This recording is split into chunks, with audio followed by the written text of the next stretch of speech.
Bonjour à tous et bienvenue dans ce nouveau numéro de Paris Studio. Aujourd'hui, nous vous emmenons dans un lieu assez peu connu du grand public, le Mobilier National. Nous nous intéresserons à cette institution âgée de plus de 4 siècles, anciennement connue sous le nom de garde-meuble de la couronne ou de mobilier impérial et qui a su évoluer avec son temps pour promouvoir aujourd'hui aussi la création et le design contemporain. Ce sera aussi l'occasion de nous intéresser aux coopérations franco-chinoises dans le domaine des métiers d'art et aux 2 grandes expositions du Mobilier National en Chine en 2024. Pour cela, nous retrouvons tout de suite Hervé Lemoine, le président du Mobilier National. Bonjour Hervé Lemoine. Vous êtes un haut fonctionnaire et un archiviste de formation. Vous êtes conservateur général du patrimoine et depuis janvier 2022, président de l'établissement public du Mobilier National. Merci de nous accueillir aujourd'hui dans une des réserves du Mobilier National à Paris. Est-ce que vous pourriez peut-être pour commencer nous dire quelques mots sur cet endroit ? Bonjour, effectivement, nous sommes ici dans la grande réserve Perret, du nom de l'architecte qui a construit en 1935 ce très beau bâtiment au sud de Paris pour accueillir le Mobilier National, ses réserves, nous sommes dans une de ces réserves, et également ses ateliers de création et de restauration. Après le magnifique hôtel qui est sur la place de la Concorde, qu'on appelle aujourd'hui l'hôtel de la Marine. Donc cet hôtel qui a été le premier siège du mobilier royal ou du garde-meuble royal, c'est le nouveau palais, si j'ose dire, que le Mobilier National occupe au cœur de Paris. Alors, avant de commencer notre discussion, je vous propose un avant-goût, en quelque sorte, avec une visite guidée du Mobilier National qui consistera en une déambulation dans 4 endroits emblématiques. On se retrouve tout de suite après. Bienvenue au Mobilier National. C'est en 1937 que l'institution a pris ses quartiers dans ce bâtiment en béton armé conçu par l'architecte Auguste Perret. Ici, nous sommes dans la salle Perret qui présente une sélection des meubles et sièges parmi les plus importants des collections du Mobilier National. Ils sont présentés de façon chronologique de la fin du règne de Louis XIV aux créations les plus contemporaines. Alors, parmi les meubles les plus anciens du Mobilier National, vous avez ici ce serre-papier en marquette plaqué d'ébène et en marqueterie de cuivre et d'ivoire qu'on peut rattacher à la production d'André-Charles Boulle et qui provient sans plus de détails du fonds ancien du ministère de la Guerre qui nous l'a versé en 1934. À quelques mètres, la manufacture des Gobelins, une manufacture royale fondée en 1662 qui a perpétué un savoir-faire d'exception avec une particularité, la tapisserie en haute lisse, c'est-à-dire sur des métiers à tisser disposés à la verticale. Ce projet, de 6 mètres sur 3 et 58 couleurs, est une commande du Danemark. C'est le peintre danois Bjørn Nørgaard qui a réalisé le dessin, que l'on appelle un carton, accroché au mur.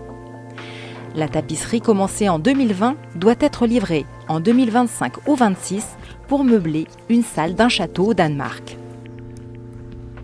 Fabienne Vadou est restauratrice de tapis au Mobilier National depuis 1982. Elle travaille actuellement sur une pièce très spéciale, le tapis de la cathédrale Notre-Dame de Paris. Intact après l'incendie, celui-ci a toutefois été confié au Mobilier National après les ravages d'une infestation de mites. Une salle a dû lui être consacrée en raison de ses dimensions.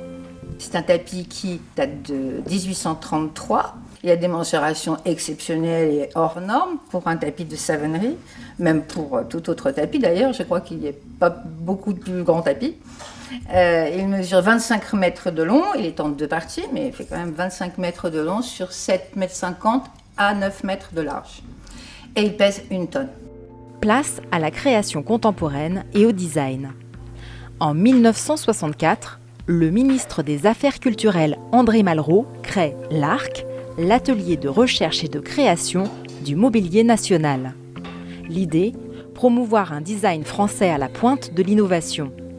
Depuis 60 ans, Plus de 600 prototypes y ont été élaborés, dont cette chaise, nommée Auria, conçue par le designer Patrick Join pour le site Richelieu de la Bibliothèque nationale. 2 ans de travail environ sont nécessaires pour la réalisation de ces pièces qui rejoindront les quelques 130 000 objets textiles et mobiliers des collections du Mobilier national.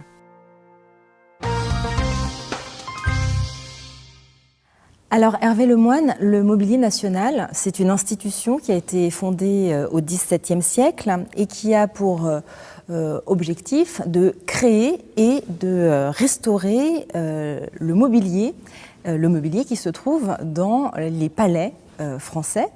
Donc ce n'est pas un musée, mais c'est un lieu qui organise également des expositions et qui ouvre ses portes occasionnellement au public. Est-ce que vous pourriez nous donner un aperçu donc, de cet établissement singulier que vous présidez et nous expliquer quel est son rôle à l'époque contemporaine ? Alors effectivement, c'est une institution qui a plusieurs siècles d'existence. C'est vraiment en 1604 qu'on organise ce qu'on appelle le garde-meuble royal, dont nous sommes les héritiers directs. En réalité, c'est une mission qui existe depuis le XIIIe siècle. C'est-à-dire que la mission du garde-meuble, et aujourd'hui du Mobilier national, c'est de veiller effectivement à l'ameublement de toutes les résidences officielles. Alors, auparavant de nos rois, de nos monarques, de nos empereurs et maintenant de nos présidents de la République, de leurs ministres et de nos ambassadeurs aussi, puisque nous avons la charge donc de meubler les ambassades de France à l'étranger. Et pour ce faire, en réalité, il y a toujours eu une activité de création qui a été développée ici. Et ce qui explique que nous ayons des collections aujourd'hui magnifiques et patrimoniales, parce que comme ça fait 400 ans ou 500 ans que nous faisons de la création, certaines de ces pièces sont devenues des véritables pièces de musée, même si nous ne sommes pas, comme vous l'avez dit, un musée. Donc nous nous consacrons aujourd'hui encore, et c'est notre mission première, à l'aménagement de tous les lieux officiels de la République, mais que nous aménageons parce que ça nous permet de montrer comme ça une image vivante et actuelle de la création française, à la fois dans le domaine des arts textiles ou du mobilier, plus généralement des arts décoratifs. Alors une autre spécificité, je crois, du Mobilier national, c'est qu'il comprend différentes manufactures.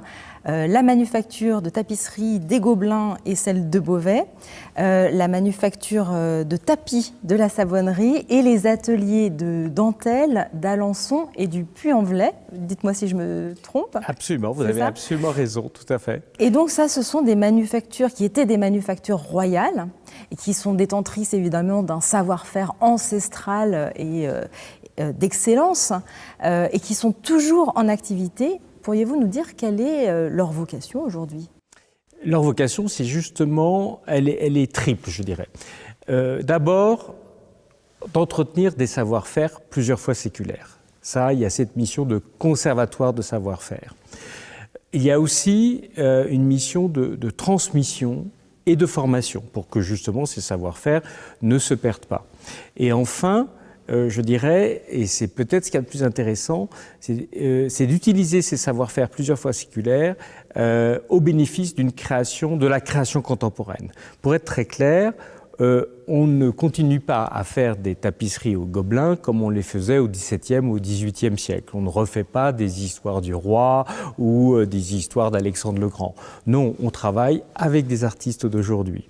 Et à Beauvais, c'est la même chose. Et dans nos manufactures de dentelle du Puy d'Alençon, c'est également la même chose. On ne fait pas des napperons ou, comme on faisait beaucoup, des manchettes pour, je dirais... Alors, qu'est-ce que c'est la dentelle contemporaine ? Alors, la dentelle contemporaine, ce sont des artistes d'aujourd'hui, comme Christian Jacquard, comme Françoise Petrovitch, et comme bien d'autres, avec lesquels nous travaillons de façon à ce qu'ils nous conçoivent un projet, un dessin, si vous voulez, qu'on va réaliser après ça en dentelle, y compris d'ailleurs souvent en mettant en forme la dentelle, c'est-à-dire que c'est plus forcément à plat. On peut de temps en temps avoir quasiment des créations en volume. Donc vous voyez, on est totalement dans le monde de la création contemporaine en utilisant un médium, si vous voulez, ou une technique ancestrale.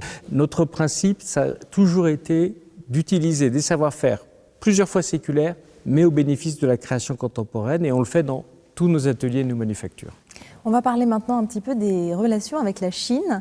La Chine a joué un rôle important dans l'architecture et les arts décoratifs en Europe depuis longtemps. Est-ce que vous pourriez nous parler des pièces chinoises ou éventuellement de pièces d'influence chinoise qui se trouvent dans les collections du mobilier national?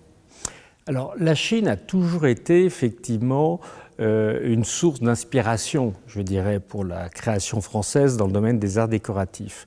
Au Gobelin, d'ailleurs, nous avons, au début du XVIIIe siècle, consacré une très grande tenture à un voyage de l'empereur de Chine. Vous voyez, donc on voit bien que dans la représentation mythologique de ce qu'était la Chine et de son faste et de l'importance de sa cour aussi, c'est un système de cour, la Chine de l'Ancien Régime, comme nous, c'était un système de cour. Donc, il y avait beaucoup de relations et de compréhension mutuelle, même de fonctionnement de nos sociétés, qui sont des sociétés de cour. Il y a eu toujours des échanges très importants. Ça s'est traduit notamment au XVIIIe siècle aussi par l'importation de beaucoup de laques chinoises qui sont venues orner du mobilier fait par nos ateliers en France, mais c'est vrai qu'on considérait comme un summum du raffinement d'avoir ces fameuses laques qui venaient de Chine ou de Coromandel notamment, et d'ailleurs on en a quelques exemples dans nos collections toujours. Donc ça a toujours été une source d'inspiration. On l'a retrouvé aussi au XIXe siècle en fait, sous Napoléon III, et on va retrouver dans du mobilier Napoléon III, là encore, beaucoup d'inspiration chinoise. Alors il y a la laque, mais il n'y a pas que ça. Je pense au mobilier de Viardot, par exemple, qui est un mobilier d'un ébéniste très en vogue à la fin du XIXe siècle et qui va faire un mobilier en ébénisterie avec des motifs chinois et qui évoque d'une façon un peu fantasmée ou rêvée aussi, en tout cas, un univers décoratif chinois. Il y a même des formes de mobilier qui vont s'imposer dans nos salons à la fin du XIXe siècle et qui est typiquement chinois. La table basse chinoise qui sera, je dirais, un élément de décoration assez courant à la fin du XIXe siècle et jusqu'à la fin du XXe. Dans un bon salon bourgeois, vous aviez toujours une table basse chinoise.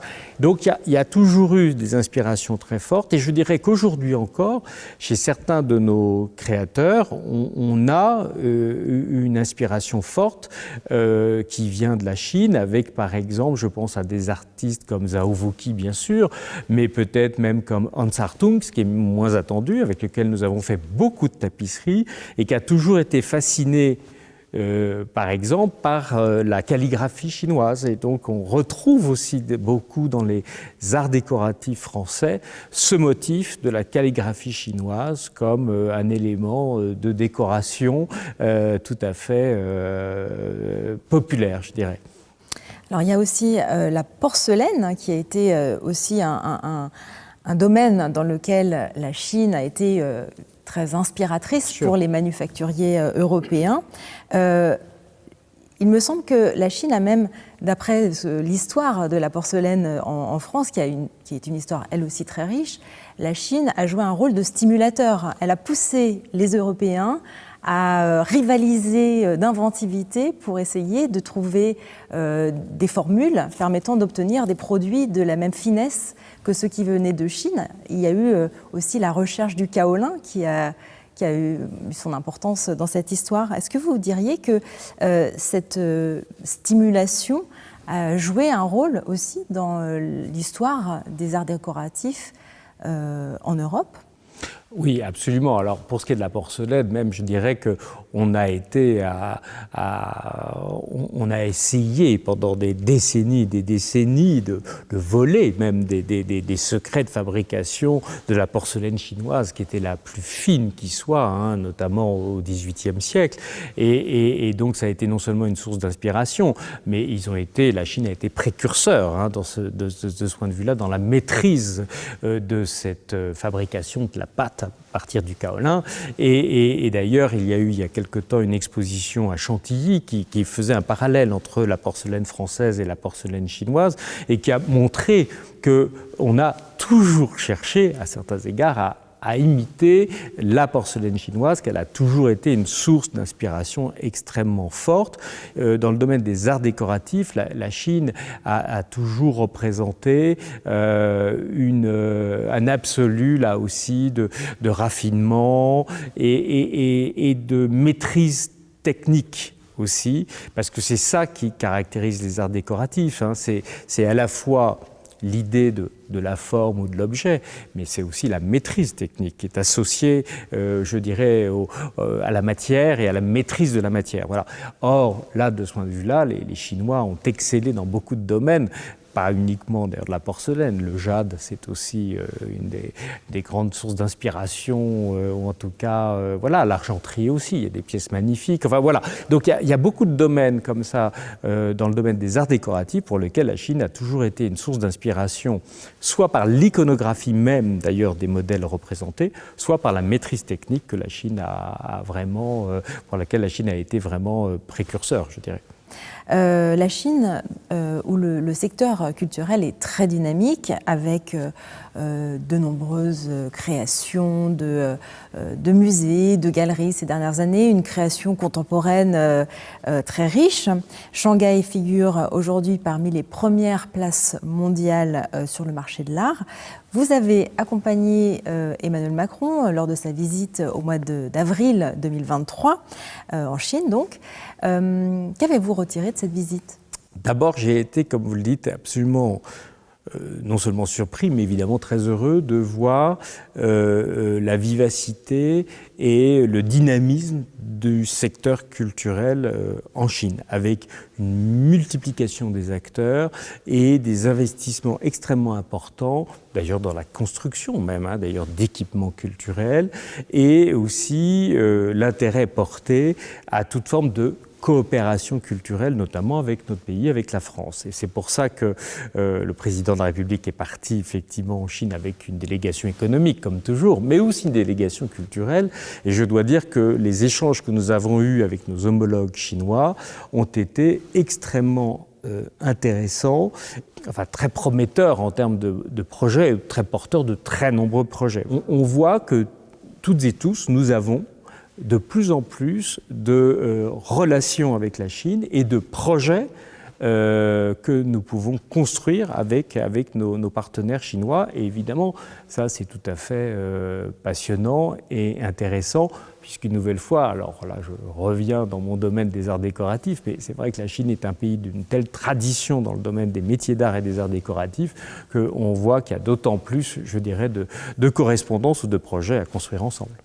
Alors, parmi les événements qui ont été annoncés lors de cette visite présidentielle en Chine, le mobilier national est très concerné puisque il y a eu notamment l'annonce de cette exposition, Le Chic, qui est une exposition qui a eu lieu en France, à Paris, en 2022, qui a rencontré d'ailleurs, je crois, un succès phénoménal, et qui part à Shanghai donc, en 2024. Est-ce que vous pourriez nous en dire quelques mots et nous expliquer quel est le propos de cette exposition ? Alors, cette exposition, qui s'intitule Le Chic, est effectivement une exposition sur les arts décoratifs français des années 1930 à 1960, qui n'est pas la période la plus connue des arts décoratifs français, dans le sens où souvent cette période a été un peu éclipsée par celle qui l'a immédiatement précédée, qui est, disons, les arts décoratifs, la période de l'art déco, de l'art décoratif, et puis de la période qui lui a succédé, qui est justement celle du design un peu plus radical. Et la période 30-60, en réalité, est une période de très grande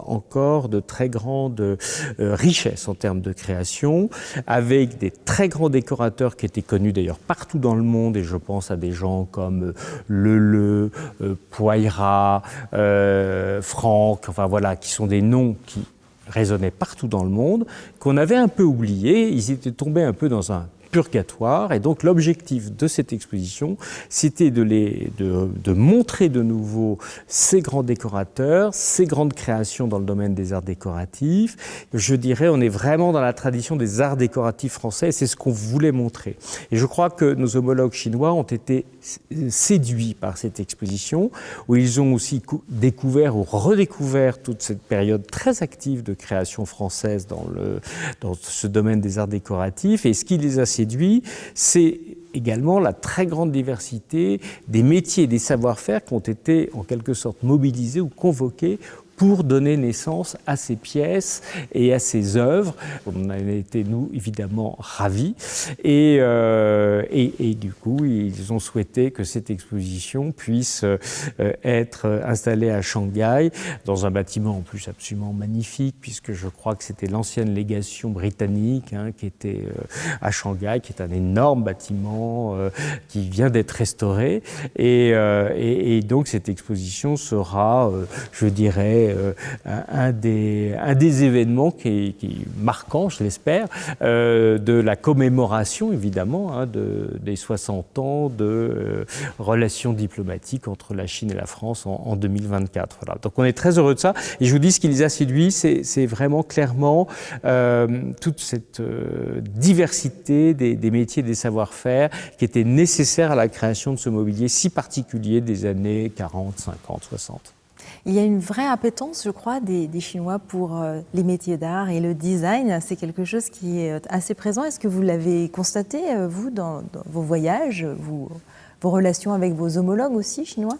Absolument, tout à fait, avec une très grande curiosité d'ailleurs sur ce que nous faisions, d'ailleurs au Mobilier National, parce que c'est vrai que nous sommes une institution assez singulière de ce point de vue-là. Il n'y en a plus beaucoup, pour pas dire presque plus, qui existent comme cela. En France, en Europe, pardon, il y a encore des grandes monarchies, mais il n'y a plus d'ateliers qui fonctionnent comme nous fonctionnons nous, c'est-à-dire avec ce lien très fort avec la création. Et je pense que ce qui a intéressé nos homologues chinois, c'est, et ce qui correspond bien certainement à la culture chinoise aussi, c'est-à-dire cette capacité qu'on a à établir un continuum dans la création sur plusieurs siècles, si vous voulez.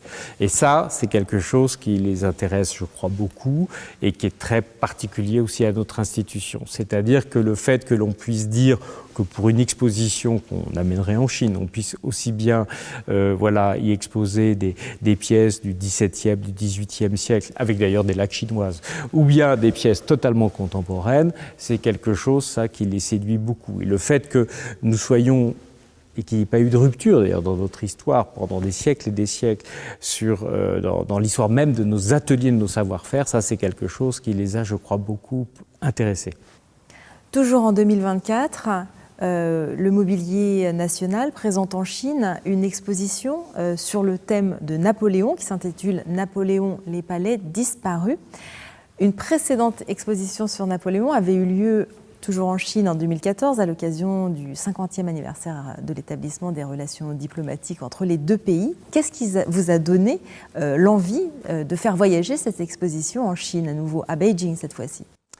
Bien, écoutez, nous savons que les Chinois, nos homologues chinois, apprécient beaucoup et connaissent assez bien finalement la personnalité de Napoléon. Voilà, c'est un des personnages historiques, je pense, avec le général de Gaulle, sans doute les mieux connus, les plus connus en Chine. Et du coup, effectivement, on sait que cette exposition de 2014 avait eu un très grand retentissement. L'exposition là que nous avons organisée à Beijing est une exposition sur les palais disparus de l'empereur, c'est-à-dire vraiment sur le mobilier et sur le décor quotidien en fait dans lequel évoluait l'empereur, je dirais, dans ses palais. Alors les palais disparus, ce sont les Tuileries, c'est le palais de Saint-Cloud, c'est le palais de Meudon, et c'est vrai que nous avons ici en fait la capacité de reconstituer finalement les aménagements intérieurs de la plupart des pièces de ces palais. Alors, on ne va pas reconstituer l'intégralité des Tuileries en Chine, hein, mais néanmoins, on a la capacité de montrer, en tout cas, les différents styles, les différentes époques, les différents moments dans lesquels le règne de l'empereur Napoléon s'est déroulé. Donc, un peu le décor, le théâtre et le décor du règne de cet empire de l'empereur Napoléon. Et comme c'est un personnage, une nouvelle fois, très connu en Chine, c'est évident que le désir a été immédiatement, je dirais, réciproque de la part de nos homologues chinois et de nous-mêmes de faire quelque chose aussi en 2024 qui, je dirais, aurait pour personnage, pour héros d'armes, je dirais, l'empereur Napoléon, mais qui montrerait là encore aux Chinois peut-être une facette plus méconnue de l'empereur, qui est justement, je dirais, son goût en quelque sorte. Voilà. Et donc c'est ce que l'on va montrer à Beijing. Voilà, le cadre familier, je dirais, de l'empereur au travers ses palais disparus. Et puis, les relations entre le mobilier national et la Chine ne s'arrêtent pas là pour 2024, puisqu'il y a un vaste programme d'échanges autour des métiers d'art avec la venue d'artistes chinois qui vont pouvoir découvrir en France l'écosystème de l'artisanat à la française, mais aussi les manufactures et les musées. Est-ce que vous pourriez nous parler de cet axe de coopération entre la France et la Chine auquel prend part le mobilier national ? Alors oui, absolument. D'ailleurs, je crois que c'est dans quelques semaines que nous allons accueillir la première, créatrice chinoise qui va venir s'immerger un peu dans l'univers de nos manufactures et ateliers et établissements français. Il nous a semblé intéressant aussi de considérer, comme la Chine a été pour nous beaucoup une source d'inspiration, que nous puissions éventuellement être, on l'espère en tout cas, être une source d'inspiration pour des créateurs chinois. Et c'est pour ça qu'on a ouvert ce programme de résidence. Et on espère également qu'il y aura des résidences croisées, c'est-à-dire que nous pourrons envoyer aussi peut-être en Chine certains de nos designers créateurs, comme on le fait dans d'autres pays actuellement. Comme on a toujours eu, je dirais, cette fascination réciproque, je crois. Au-delà de la fascination, je pense que ce qui est important, c'est de favoriser des réels échanges et des immersions, même si elles sont limitées dans le temps, mais des immersions dans des ateliers, dans des manufactures, dans des lieux auxquels ils n'auraient pas accès autrement. Voilà. Pour conclure, peut-être, quel pourrait être le message à adresser à l'occasion du 60e anniversaire des relations diplomatiques entre la France et la Chine, et donc pour cette année 2024, qui est également l'année du tourisme culturel franco-chinois. Je vous laisse donc la parole pour conclure cette émission. Écoutez, moi je crois que, compte tenu de l'histoire de la Chine, et une nouvelle fois de cette... du rôle de l'épaisseur du temps, je dirais, comme pour nous en France, mais en Chine c'était également très sensible. On sent que tout s'inscrit dans une temporalité, surtout aujourd'hui d'ailleurs. Il renoue avec cette idée de l'épaisseur du temps et du fait que la création d'aujourd'hui, elle est aussi l'héritière d'un très long processus d'élaboration de la pensée ou des outils qui permettent de donner forme à des objets, à des objets décoratifs ou à des créations plus virtuelles. Mais en tout cas, on a ce bain culturel qui nous est commun, je dirais, par ce rapport à une histoire longue. Voilà. Et aussi, comme je l'indiquais tout à l'heure, à ce goût que l'on peut avoir, je pense, les Chinois comme nous, aujourd'hui, à valoriser aussi nos cultures matérielles. Voilà. Et je crois que c'est ça, et que c'est, je pense, un avenir de nos pays passe par véritablement la reconnaissance, la valorisation et surtout la perpétuation de ces cultures matérielles au travers des arts décoratifs ou des arts appliqués, quelle que soit la façon dont on les désigne. Et ça, c'est quelque chose sur lequel on peut avancer ensemble et qui me semble tout à fait intéressant parce que, une nouvelle fois, c'est le sens de nos histoires, de notre histoire, que d'aller et de favoriser une nouvelle fois ces cultures matérielles. Moi, j'y crois énormément. Merci Hervé Lemoine de nous avoir permis de nous plonger dans l'univers du mobilier national et de ses relations avec la Chine. Et merci à vous de nous avoir suivis. Je vous retrouve très bientôt pour un prochain numéro de Paris Studio.